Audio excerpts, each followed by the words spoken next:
नमस्कार, मेरा नाम किशोर है और आज मैं आपको एक बात बताऊंगा कि एक ऐसा मामला आया हमारे सामने कि जो बैंक है ये अनुसूचित जाति के लोगों के साथ भेदभाव कर रहे हैं बैंक यहाँ पर। और अभी हम एक व्यक्ति से बात करते हैं जिनके साथ कुछ ऐसा ही हुआ है। जी, अपना नाम बताइए। मेरा नाम अमित पुरानी है। जी, आप कहाँ रहते हैं? मैं मेरा गांव पुराना और पिथौरागढ़ जिला हुआ।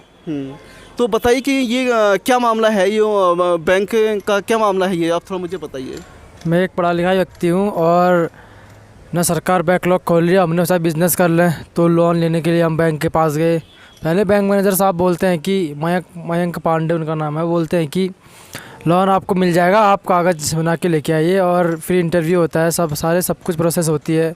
और जब मेरा पैसा खर्चा हो जाता है 5 से 6 हज़ार रुपये और मैं पर्सनल उसमें कार्य करवाता हूँ, मैं पोल्ट्री फार्म खोलना चाह रहा था और मैंने फील्ड खुदवाया।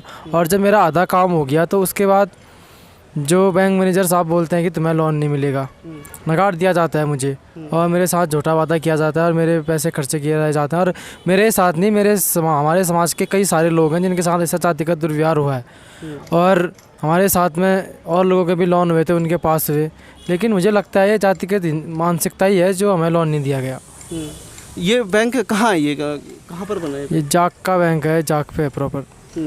बैंक के अधिकारी क्या कहते हैं आपसे, मतलब क्यों नहीं आपको मिल पाएगा लोन? वो तो बोलते हैं कि नहीं हो पाएगा तुम्हारा लोन, बस इतनी सी बात रखते हैं। और पहले कहा था उन्होंने आपका हो जाएगा, आप कागज़ बना के लेके आइए। और फिर जब जाते हैं तो कई सारी बातें बोलते हैं, नहीं हो पाएगा आपका, क्यों तुम चक्कर काट रहे हो, तुमने हमें इरिटेट कर दिया यहाँ आके, इस टाइप की बातें करते हैं। और मुझे नहीं लगता कि ये सरकार और ये जो भी इनकी पॉलिसियाँ हैं और जो भी इनके योजनाएं हैं ये हमारे समाज को मिल पा रही हैं। ये खाली एक सीमित समाज तक ही होके रह गई हैं और सीमित समाज के लोग ही इसका फ़ायदा उठा पा रहे हैं। और हमारे समाज के लोग, मुझे लगता है, बेरोज़गारी के आलम में यूँ हैं कि पढ़े लिखे लड़के BSc और BA किए हुए, MA किए हुए लड़के आज रोड़ी फोड़ने में विवश है। तो कहीं ना कहीं ये सरकार की नाकामयाबी, जो मानसिक हिंसा जो लोग कर रहे हैं, जो लोग ये जातिवाद कर रहे हैं, इनकी बहुत बड़ी कहीं ना कहीं भूमिका रही है हमारे लोगों को नीचे करने की। और मुझे लगता है कि अगर ऐसा ही चलता रहा तो इस देश में कुछ भी नहीं हो पाएगा आने वाले समय में। ये जो अभी जैसे आप बता रहे हैं कि भाई आप कुछ एक रोज़गार करना चाह रहे थे और लेकिन आपको लोन नहीं मिला है, तो परिवार चलाने में अभी मुश्किलें आ रही होंगी, तो फिर आपका कैसे अपना जीवन यापन कर पा रहे हैं फिर अभी? देखिए, ऐसा है, काम तो लोग कर ही लेते हैं। अब हम कुछ भी काम कर लेते हैं, जैसे मैं फूलों का बिज़नेस कर रहा हूँ और कई सारी चीज़ें। लेकिन जो मुझे लगता था कि जो मैं बिज़नेस करके आगे पहुँच सकता हूँ, जो मुझे लगता था कि मेरे अंदर एक कुव्वत है, एक काबिलियत है, लेकिन वो काबिलियत दब के रह गई। मुझे नहीं लगता कि हमारे लोगों की काबिलियत इन लोगों को ज़रूरत है।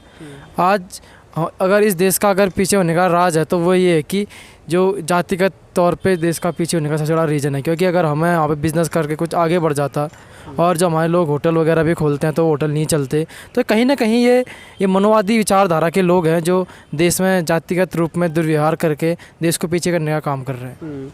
तो आप देख सकते हैं कि जो बैंक है और जो सरकार के मंशा है वो अनुसूचित जाति के लोगों को कैसे पीछे ले जा रही है। अभी हमने जिस युवा से आपने बात की कि वास्तव में अगर उनको लोन मिलता तो कहीं ना कहीं इनका ये कोई अच्छा रोज़गार चलता है, ये कुछ और लोगों को भी रोज़गार दे सकते थे।